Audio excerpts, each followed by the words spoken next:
ঠিক ভালোই আছে সবার। আপনার কেমন ধারণা আল্লাহ সম্পর্কে? ভালো না খারাপ? ইনশাআল্লাহ ভালো কিছুই হবে। রাসূল সাল্লাল্লাহু আলাইহি ওয়াসাল্লামের একজন সাহাবী সাআদ আস-সাঈদী, তো সাআদ আস-সাঈদী রাদিয়াল্লাহু তাআলা আনহু রাসূল সাল্লাল্লাহু আলাইহি ওয়াসাল্লামের কাছে যখন আসলেন তখন এসে বললেন, ইয়া রাসূলুল্লাহ, আপনি দোয়া করবেন আল্লাহ যেন আমার এখানে তীর লাগাই। আঙ্গুল দিয়ে ইশারা করে দেখিয়ে দিলেন।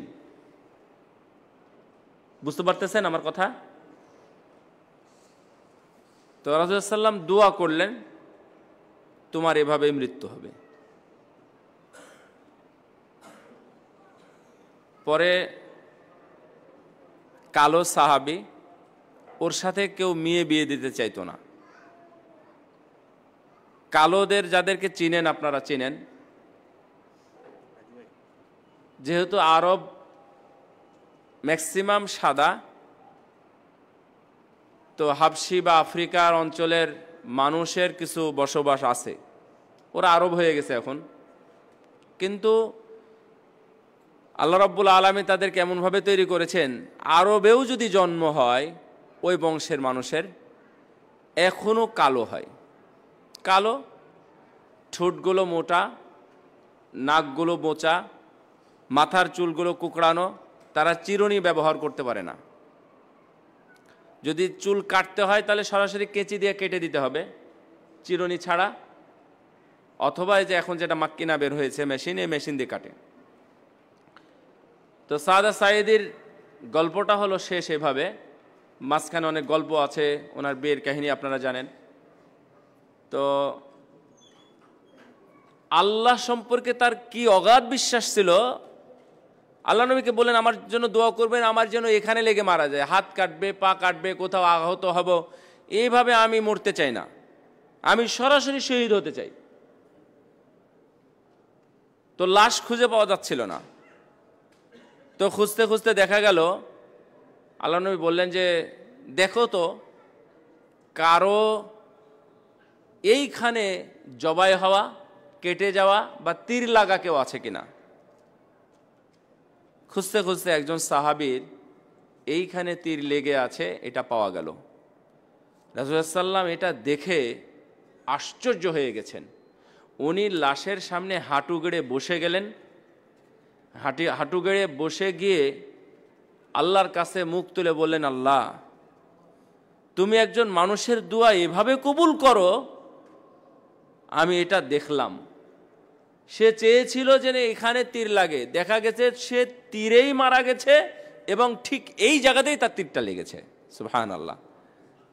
আল্লাহ সম্পর্কে যদি আপনার ভালো ধারণা থাকে, দুনিয়াতে যেমন এই ধরনের ফলাফল আপনি পাবেন, দেখতে পাবেন, মৃত্যুর সময় যদি আপনার ভালো ধারণা রাখেন তাহলে দেখবেন আল্লাহ আপনার সাথে খারাপ ব্যবহার করেনি।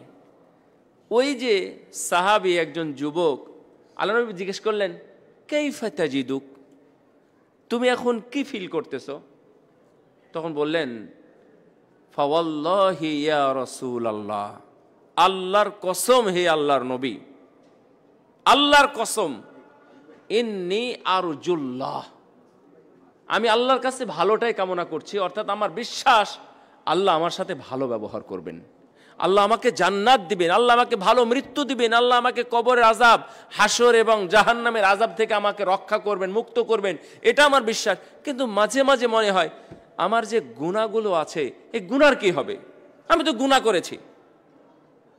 তো রাসূলুল্লাহ সাল্লাল্লাহু আলাইহি ওয়াসাল্লাম তো তখন বললেন, যে হাদিসটা আমি ইয়ার খুতবার মধ্যে বলেছি, যে না, তোমার যদি এটা থাকে, আল্লাহর প্রতি বিশ্বাস ধারণা থাকে, তো আল্লাহ ভালো করবেন।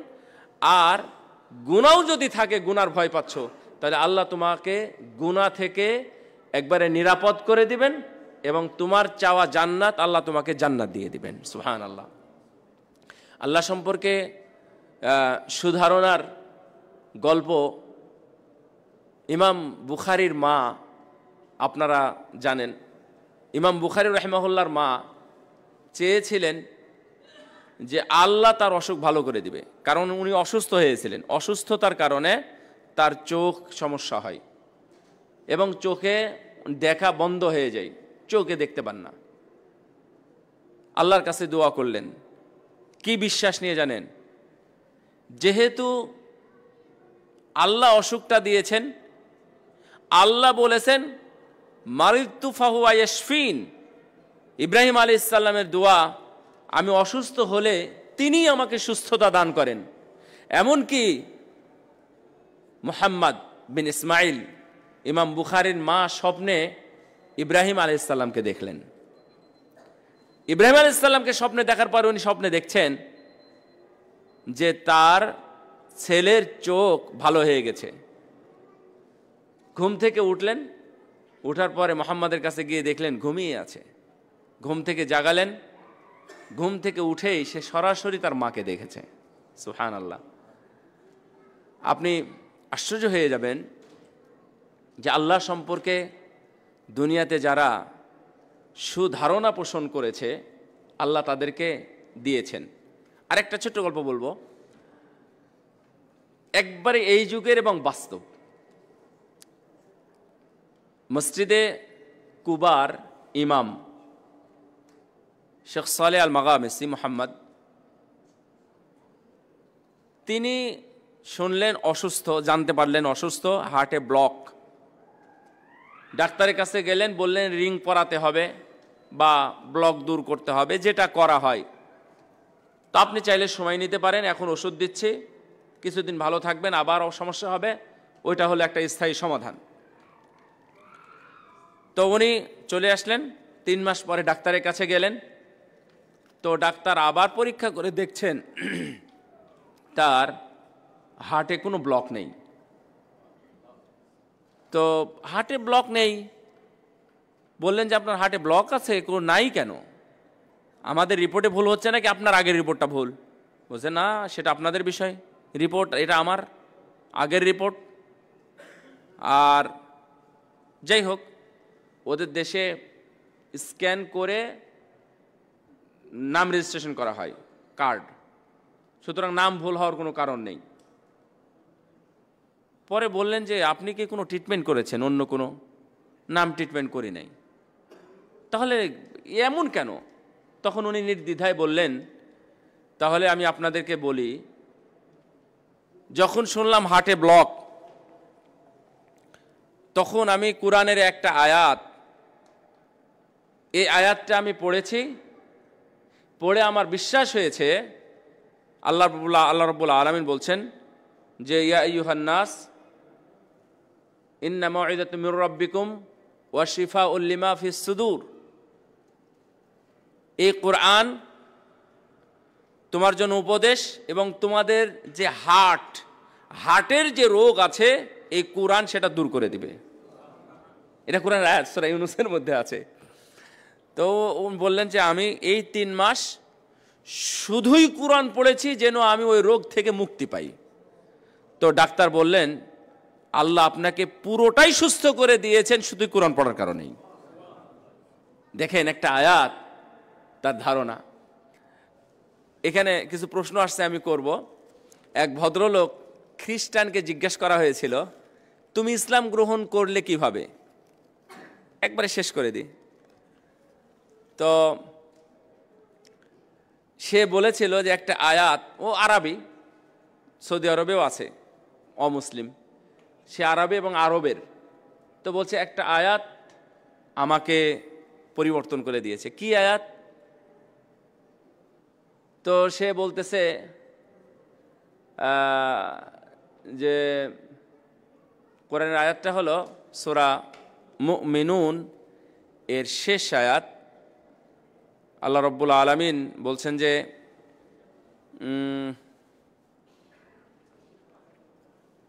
আফা হাসিবতুম আন্নামা খলাকনাকুম আবাসা, চিন্তা করেন, আফা হাসিবতুম আন্নামা খলাকনাকুম আবাসা ওয়া আন্নাকুম ইলাইনা লা তুরজাউন। তোমরা কি মনে করো তোমাদেরকে আমি এমনিতেই সৃষ্টি করেছি এবং তোমাদেরকে আমার নিকটে আবারও ফিরে আসতে হবে?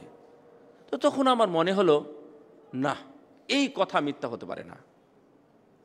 এই কথা উনি রাত্রে শুনেছিলেন, বারবার উনি শুনেছেন এই আয়াতটা, বারবার আয়াতটা শুনে সেই রাতেই উনি সিদ্ধান্ত নিয়েছেন আমি ইসলাম গ্রহণ করব। সকালে উঠে গিয়ে ওই কারির কাছে গিয়ে ইসলাম গ্রহণ করেছে। তো এই আয়াতটা শুনে তার ধারণা পাল্টে গেল। আর আমরা পুরো ইসলাম জেনেও আমাদের ধারণাটা কেন পরিবর্তন হয় না, খেয়াল রাখবেন। আল্লাহ রাব্বুল আলামিন যেন আমাদের আল্লাহ সম্পর্কে ভালো ধারণা রাখার তৌফিক দান করেন, আমিন। সালাতে মহিলাদের পা ঢেকে রাখা কি বাধ্যতামূলক?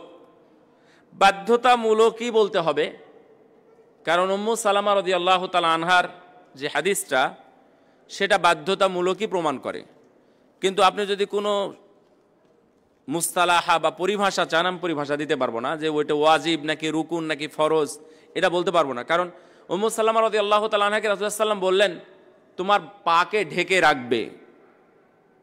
তো উম্মু সালামা জিজ্ঞাসা করলেন যদি পা ঢেকে রাখার পরেও পা বেরিয়ে যায় তাহলে কি করব? তখন রাসূলুল্লাহ সাল্লাল্লাহু আলাইহি ওয়াসাল্লাম বললেন তাহলে আরো অর্ধ হাত, এক হাত কাপড় তুমি নিচে বাড়িয়ে দিবে, নিচে ঝুলিয়ে দিবে, যেন তোমার পাটা বের না হয়।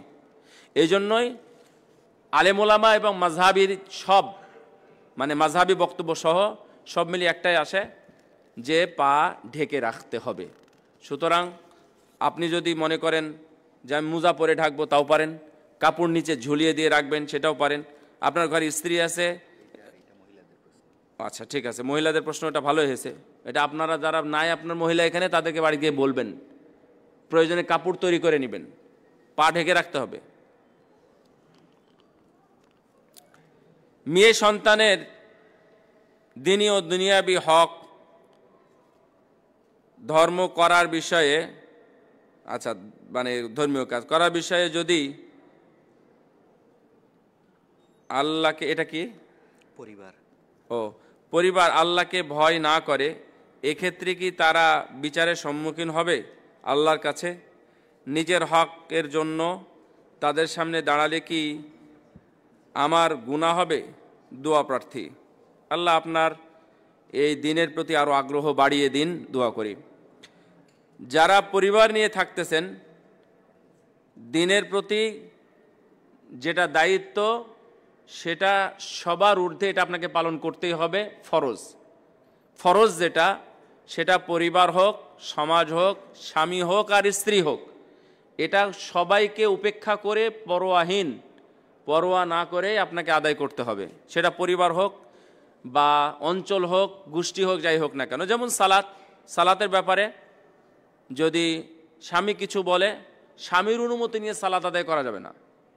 মনে রাখবেন, ফরজ সালাত স্বামীর অনুমতি নিয়ে।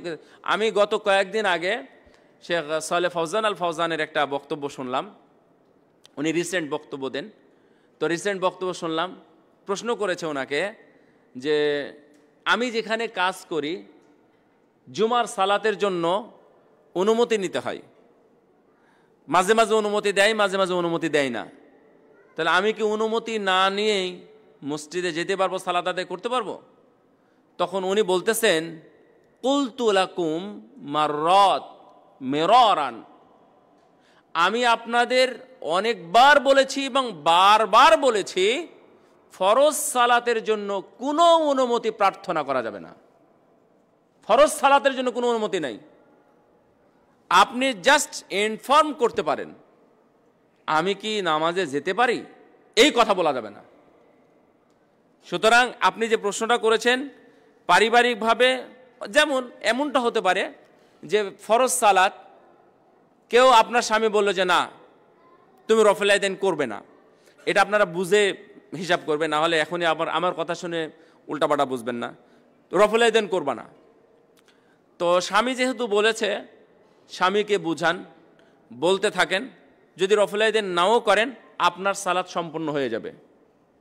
আমার কথা বুঝতে পারছেন? কিন্তু ফরজ সালাত যদি স্বামী পড়তে নিষেধ করে যে না তুমি আধা ঘন্টা পরে পড়ো, এটা প্রয়োজন নেই। পর্দার বিষয়, পর্দাটাও ফরজ। পর্দার বিষয় যদি বলে যে না আমার ছোট ভাই এসেছে তুমি ওকে খেতে দেবে, খেতে দেন পর্দা সহকারে। যদি বলে যে না ওর সাথে তুমি বাজারে যাও, ইম্পসিবল, অসম্ভব, আমি যাব না, তাহলে এই সমস্ত ক্ষেত্র পরিবারে আপনাদেরকেও বুঝতে হবে একে একে। আমরা জানি বুঝাতে অনেক দেরি লাগবে, কিন্তু পরিবার সহ যদি সমাজ সবাই মিলে যদি ঠিক না হয়, তাহলে আমি একাকী কখনোই সিগারেট দূর করতে পারবো না। সবাই মিলে যদি আমার ঠিক না হয়, তাহলে রাস্তাঘাটে আমি চলাফেরা করতে পারবো না। তো সবাই মিলে ঠিক হওয়ার চেষ্টা করবেন। একজন মেয়ে চাচ্ছে পর্দা করতে, অথচ বাড়ির কেউ চায় না, ওর জন্য মহা কঠিন হয়ে যাবে। আমি যখন তখন ঘরে ঢুকে যাব, তা ওর জন্য কষ্টকর। আর যদি পর্দা না করে, তার জন্য কোনো ব্যাপারই না।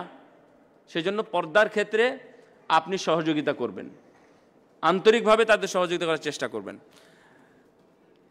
আজকে বলেছেন যে আপনি নামাজের মধ্যে দোয়া করা ভালো। মাশাআল্লাহ, ভালো। নামাজের কোন কোন জায়গায় দোয়া করা যাবে? বাংলায় দোয়া করা যাবে কি?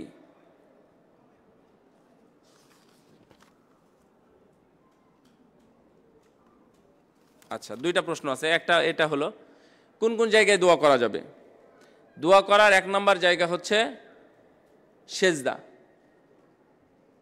দোয়া করার 1 নম্বর জায়গা হলো সেজদা।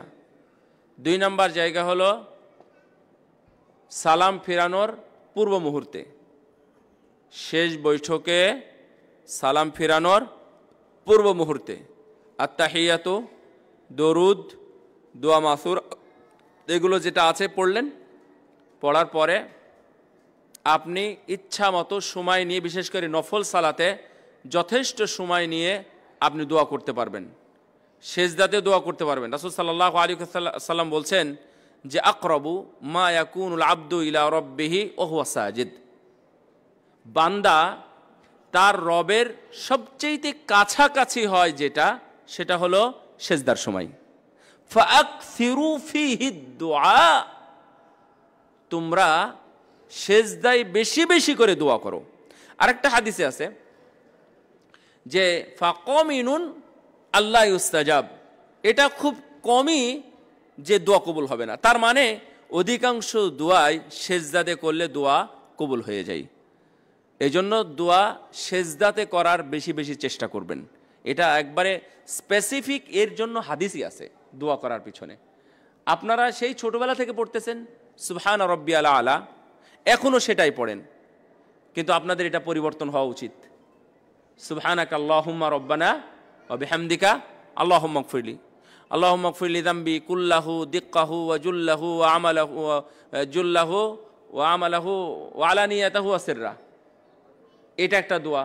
তারপর সুবহান কুদ্দুসুর রব্বুল মালায়েকাতুর রূহ, তারপর সুবহান রাব্বিয়াল আলা, এগুলো আপনারা বেশি বেশি পড়া উচিত। এগুলোর পরে রব্বিরহামহুমা কামা রাব্বায়ানি সগীরা, রব্বানা ফাগফির লানা যুনুবানা, রব্বানা ইগফির লানা ওয়া লিইখওয়ানিনা আল্লাযীনা সাবাকুনা বিল ঈমান ওয়া লা তাজআল ফী কুলুবিনা গিল্লাল লাযীনা আমানু রব্বানা ইন্নাকা রাউফুর রাহিম ইত্যাদি যে দোয়াগুলো আছে, এই সব দোয়াগুলো সেজদায় জমা করবেন, কোনো সমস্যা নাই। সব দোয়াগুলো সেজদায় জমা করবেন। আপনার আব্বা বিপদে অথবা মৃত, আপনি সালাতে গিয়ে যদি সেজদাকে লম্বা করে আপনি 100 বারও রব্বিরহামহুমা কামা রাব্বায়ানি সগীরা পড়েন, তাহলে আল্লাহ কি সন্তুষ্টি কম হয়ে যাবে নাকি বেশি হবেন? একমাত্র জিনিস, একমাত্র অধ্যায়, একমাত্র স্থান, সত্তা, যিনি যত চাইবেন তিনি তত খুশি হবেন, তিনি আল্লাহ। সুবহানাল্লাহ। দুনিয়াতে এমন কোনো জায়গা নাই ওর কাছে বেশি চাইলে খুশি হয়। বাপ বলে মাঝে মাঝে, ছেলে আমার কাছে চাইলে তো খুশি হয়, আজকে চাইবেন ভালো, 2 দিন চাইবে খুশি হবে, 1 মাস পর্যন্ত খুশি ছিল। আমি চাইতে বলেছি বলে কি নন স্টপ খালি চাইতেই থাকবে নাকি? তাই বলবে না। কিন্তু মহান আল্লাহর কাছে আপনি যত চাইবেন আল্লাহ তত খুশি হন। আল্লাহ বলছেন যে ইদা, এই আয়াতটা পড়েন, আলিমাস করুন, ওয়াইদা সাআলাকা ইবাদি আন্নি ফাইন্নী করিব, যদি তোমার কাছে আমার বান্দারা কিছু বলে তাহলে বলো ফাইন্নী করিব, আমি আল্লাহ তার নিকটবর্তী হয়ে আছে। সুবহানাল্লাহ। ইন্নী করিব উজিবু দাওয়াতাদ দাঈ ইযা দাআনি, যখনই আমাকে ডাকে আমি তখনই তার ডাকের জবাব দিই। সুবহানাল্লাহ। আপনার বাড়ি নাই বাড়ি চান, গাড়ি নাই গাড়ি চান, জায়গা নাই জায়গা চান, দোকান নাই দোকান চান, টাকা নাই টাকা চান, চাকরি নাই চাকরি চান, আপনার বিয়ে হচ্ছে না বিয়ের জন্য মেয়ে চান, আল্লাহর কাছে আগে চান, তারপরে তো আপনি অন্য জায়গায় চাইবেন। তো সেজদাতে যথেষ্ট সময় দেওয়ার চেষ্টা করবেন। তারপরে এক বলেছে যে আত্মীয় বাড়িতে যদি আমি খরচ করি তাহলে এটা, ও সুন্দর, আর এই অংশটা ছুটে বাংলায় দোয়া করা যাবে কিনা? এটা আমি যেটা বলবো সেটা না বলবো যে বাংলায় দোয়া করা যায় না, কিন্তু অনেক আলেম ওলামা বলেছেন নিজ ভাষায় দোয়া করা যায়। কিন্তু এখানে অনেক প্রশ্ন থেকে যায়। তারা বলেন যে যারা আরবি জানে না, যারা আরবি জানেনি বা জানা হয়নি, জানতে পারেনি, তারা বাংলাতে দোয়া করতে পারবে। এটা তাদের মতামত, অনেকে উল্লেখ করেছেন। তা আমি মনে করি যে এটা বাংলাতে বলতে গেলে অনেক গণ্ডগোল হয়, কারণ সব কিছুই তখন বাংলাতে বলা হয়ে যেতে পারে, আর দোয়া মুখস্থ করার দরকার নাই, এই ধরনের কথা চলে আসতে পারে। সো আমি মনে করি যে আপনি যেটা আরবি জানেন, এমনকি হাদিসে আসছে, সেই বুখারীতে হাদিসে আসছে, রাসূলুল্লাহ সাল্লাম বলছেন ও যেন বলে সুবহানাল্লাহ, আলহামদুলিল্লাহ, আল্লাহু আকবার, লা ইলাহা ইল্লাল্লাহ, এগুলো দিয়ে যেন সে সালাত আদায় করে। আর সালাতের বিষয় তো আছেই, আত-তাসবিহ ওয়াত তাকবীর ওয়াত তাহলিল ওয়া কিরাআতুল কোরআন। সালাতটাই হলো এই তাসবিহ, তাহলিল, তাকবীর, কোরআন তেলাওয়াত, এগুলো দিয়ে হচ্ছে নামাজ। আর কালাম আল বাশার, যেটা মানুষের কথা, এটা হচ্ছে নিষেধ। সুতরাং বাংলাতে চাইতে গেলে অনেক এই হাদিসের মানে কন্ট্রাডিক্ট হয়ে যায়। এই জন্য আমি বলি বাংলাতে না যায়, আপনি আরবিতেই চান না। আরে রব্বানা আতিনা ফিদ দুনিয়া মুখস্থ নেই আপনাদের? এই রব্বানা আতিনা ফিদ দুনিয়া পড়বেন, দুনিয়ার সব বিষয় এই দোয়ার মধ্যে আছে। এটা তো নিজের জন্য, অন্যের জন্য দোয়া করতে গেলে শেষদাতে সংক্ষিপ্ত কি দোয়া করে এটা আপনি একটু বলে দেন। আচ্ছা, এই কথাটা নিজের জন্য দোয়া সবারই মুখস্থ আছে, হ্যাঁ, এটা অনেকে করে। হ্যাঁ, তো আমি আপনাদের দিয়ে একটা দোয়া শেখাই। আপনারা জানেন জাযাহুল্লাহ, আপনারা জাযাকুল্লাহ বলেন না? তো ওর জন্য বলেন জাযাহুল্লাহু খায়রান জাযা, আল্লাহুম্মা গফির লাহু ওয়ারহামহু। মারা গেলে এটা দোয়া পড়তে পারেন, বেঁচে থাকলেও আপনি দোয়া পড়তে পারবেন। আল্লাহুম্মা সাব্বিতহু, আল্লাহুম্মা হদিহি। এটা কোন উস্তাদের সামনে বসে বসে শিখবেন, এখন আপনার সামনে। তারপর আপনি বলেন আল্লাহুম্মা গফির লাহু, বলেন তো। পরের জন্য দোয়া করলে কত যে লাভ, মানুষ যদি জানতো, নিজেদের না করে পরের জন্য দোয়া করত। এটা মানুষ বুঝে না, পরের জন্য দোয়া করা অনেক লাভ। কারণ রাসূলুল্লাহ সাল্লাল্লাহু আলাইহি ওয়াসাল্লাম বলছেন যে যখন কোনো কেউ দোয়া করে, মান দাআ লি আখিহি আলা যহরিল গায়বি ক্বালা আল মালাকুল মুআক্কাল আমিন ওয়া লাকা বিমিসল।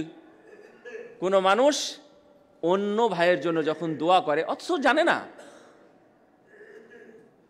দোয়া যেটা করলেন, আপনি কি দোয়া করলেন? একটা দোয়া বলেন, আল্লাহ তাকে ক্ষমা করো, এটা বললেন তো। তো আপনি তো একজন গুনাহগার মানুষ, আমি একজন গুনাহগার মানুষ, আমি দোয়া করলাম আপনার জন্য, আল্লাহ তুমি তাকে ক্ষমা করো। এখন আমার সাথে থাকা ফেরেশতা বলে কি জানেন? আমিন, আল্লাহ তুমি কবুল করে নাও। মজার কথা না? এখন শেষ হয়নি মজা।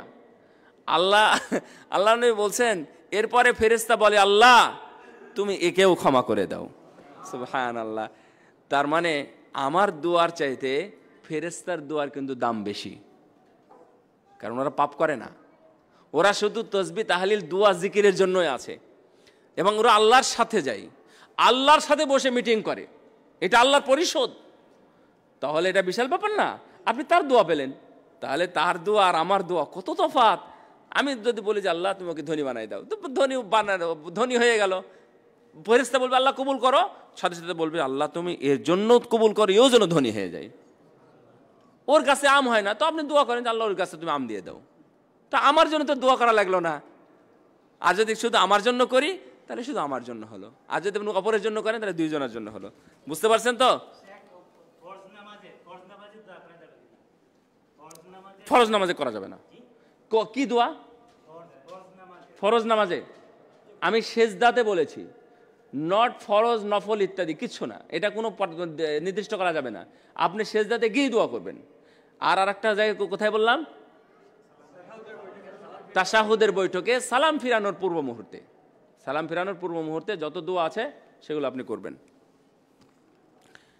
আমি লক্ষ্য করেছি যে আমাদের সমাজের কিছু মানুষ ফেরেশতাদের পুরুষ বলে বিশ্বাস করে, তাদের এই বিশ্বাস কি সঠিক? এটা তো ভুল কথা। ইহুদি নাসারারা ফেরেশতাকে আল্লাহর কন্যা সন্তান বলেছে, নাউযুবিল্লাহ। তো আপনি তো পুরুষ বলতেছেন, সন্তান বলতেছেন না, কিন্তু পুরুষ বলতেছেন। তাদের নারী পুরুষ কোনোটাই বলা যাবে না তো। বরং আল্লাহ যত জায়গায় ব্যবহার করেছেন, ঠিক আছে, তো ফেরেশতা হচ্ছে মুয়ান্নাস, মানে ওরা মহিলা শব্দগত, কিন্তু এটা আবার মনে করবেন না। যেমন জয়নাব শব্দটা পুরুষ না মহিলা? কিন্তু শব্দগত পুরুষ। তলহা পুরুষ না মহিলা? পুরুষ, কিন্তু শব্দগত মহিলা। সুতরাং শব্দগত মহিলা হলে আপনি মহিলা বলবেন না পুরুষ বলবেন, এটা বলা যাবে না, কোনোটাই নয়।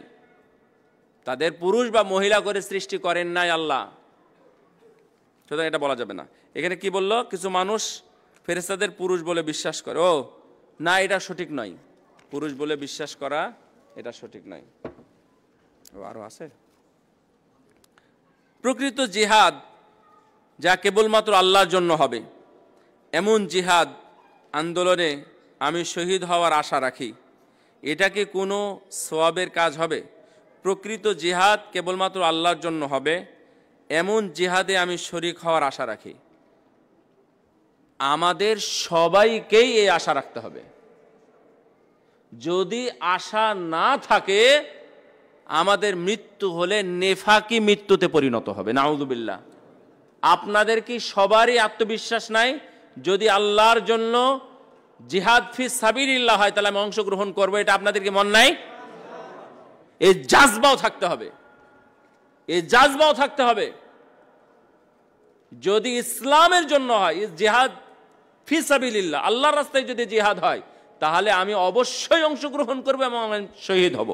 রাসূলুল্লাহ সাল্লাল্লাহু আলাইহি ওয়াসাল্লাম বলছেন, কেউ যদি তামান্না রাখে আমি শহীদ হব, আল্লাহ রাব্বুল আলামিন তাকে শহীদের মর্যাদা দিবেন, যদিও সে বেডে শুয়ে থেকে মারা যায়। খালিদ বিন ওয়ালিদ মারা গেছেন, এত জিহাদ করেছেন, বিছানায় মারা গেছেন, কিন্তু উনি জিহাদের ফজিলত পাবেন না? শহীদের মর্যাদা পাবেন না? বহুত মর্যাদা পাবেন, কারণ উনি চেয়েছিলেন শহীদ হতে, শহীদ হয় নাই, বিছানায় মারা গেছে। আবার কত মানুষ দেখবেন জিহাদেই যায় নাই, কিন্তু কোনো কারণে জিহাদে যাওয়া মাত্রই মারা গেছে। ওই যে আমর ইবনু সালেম আল উসাইরিম, তিনি কিছুই করেন নাই, জিহাদে চলে গেছেন, গিয়ে শহীদ হয়ে গেছেন। আল্লাহ নবী, ও তো মুসলিম নাকি অমুসলিম এটা থেকেও জানে না, আল্লাহ নবী বললেন আল আন হুয়া ফিল জান্নাহ, ও এখন জান্নাতে গিয়ে বসে আছে, সুবহানাল্লাহ, মানে জান্নাতি হয়ে গেছে। তার মানে ও হয়তো তামান্নাও করেনি, কিন্তু জিহাদ করেছে, আল্লাহ রাব্বুল আলামিন তাকে শহীদ হিসাবে গণ্য করে নিয়েছেন।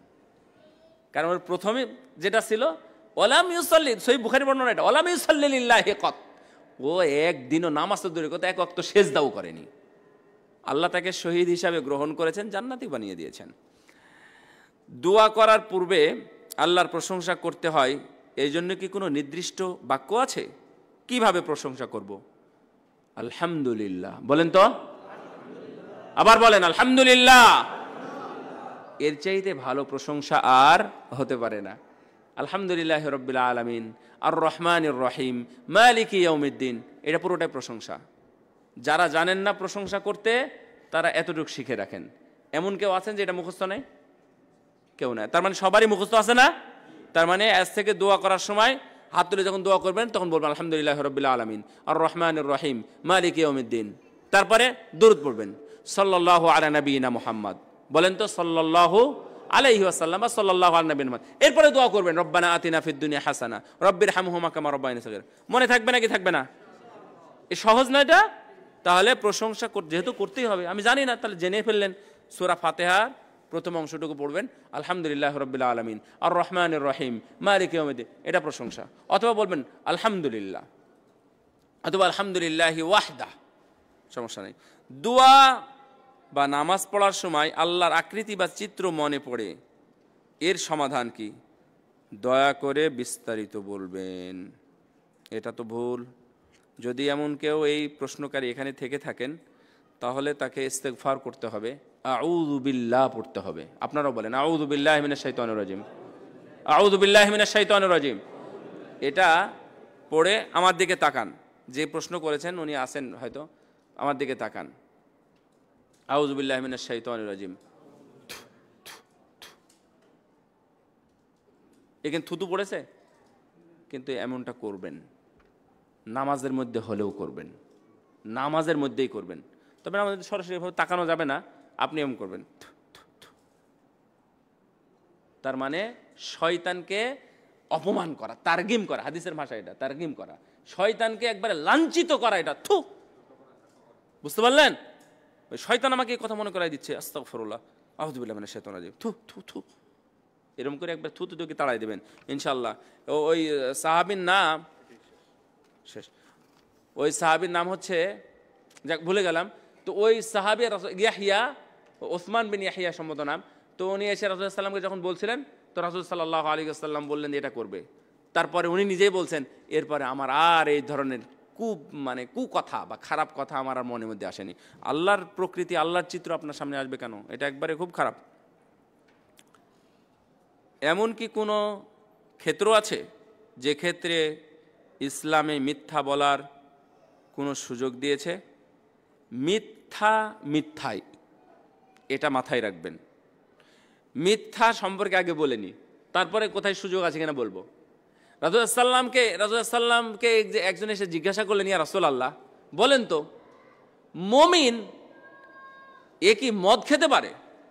তো আল্লাহ নবী বললেন যে হ্যাঁ খেতে পারে, খেতেই পারে। তো তারপরে আবার জিজ্ঞাসা করলেন, ইয়া রাসূলুল্লাহ একজন মুমিন ও কি জেনা করতে পারে? বলছেন হ্যাঁ জেনা করতে পারে। মানে মুমিন পাপ করতে পারে না, এটা পাপ, তাই বলতেছেন। আবার আরেকজন জিজ্ঞাসা করছে, ইয়া রাসূলুল্লাহ মুমিন কি মিথ্যা বলতে পারে? বলছে না, মিথ্যা বলতে পারে না। সাবধান, মনে রাখবেন, জেনা করে। আমরা তো মিথ্যাকে এখন মিথ্যাই মনে করি না, এটা কোনো মানে কোনো পাপই না। অথচ রাসূলুল্লাহ সাল্লাম বললেন না, মুমিন মিথ্যা বলতে পারে না। এই একটা জিনিস আপনাদের লাইফে আইডল করে নিতে পারেন, না মিথ্যা বলবো না। এখন এমন কি কোনো ক্ষেত্র আছে যে মিথ্যা বলতে পারে? মিথ্যা বলে যদি তার কোনো ক্ষতি না হয়, তাহলে আপনি মিথ্যা বলতে পারেন। এই কথাটা লম্বা আলোচনা। যেমন ধরে নেন একজন মানুষকে, মাজলুমকে রক্ষা করার জন্য আপনি বললেন না আমি ওকে দেখিনি, রক্ষা করার জন্য বললেন, একবারে জাল্লি মিথ্যা কথা। হয়তো সে আপনার বাড়িতেই আছে, ওকে কি আপনি দেখেছেন? না আমি ওকে দেখিনি, এই মিথ্যা বলা যাবে। তারপরে দুইজনের মধ্যে দ্বন্দ্ব, দুইজনের দ্বন্দ্ব মেটানোর জন্য আপনি ওকে গিয়ে বললেন, ওর কাছে গিয়ে বসছিলাম, কথাবার্তা বললাম, মাশাআল্লাহ তোমার সম্পর্কে তো অনেক গুণ গাইলো। আর আমরা বলি কি জানেন, আমরাও মিথ্যা বলি, কিন্তু উল্টা কথা বলি, বলি যে তোমার সম্পর্কে তো তার খুবই খারাপ ধারণা। হয়তোবা ও যেটা যতটুক ধারণা নাই তার চাইতে বেশি আপনি তার সামনে উল্লেখ করলেন, মানে আপনি আগুনের মধ্যে পেট্রোল ঢেলে দিলেন। এটা অন্যায়।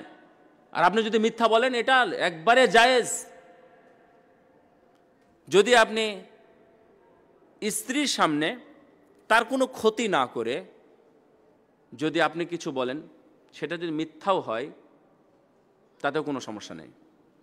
তবে এটা মনে রাখবেন, আপনি কৌশলে খালি মিথ্যা বলে যাবেন, এটা শিয়াদের নীতি, মনে রাখবেন।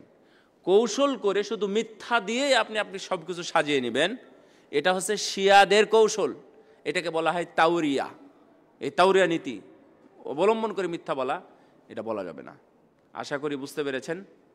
আল্লাহ আমাদের সবাইকে ভালো রাখুন, সুস্থ রাখুন, এবং আল্লাহ যেন আমাদেরকে মাসলা মাসাইল জানার, হেদায়েত অর্জন করার তৌফিক দান করেন। আমিন। আসসালামু আলাইকুম ওয়া রাহমাতুল্লাহ। সুবহানাকাল্লাহুম্মা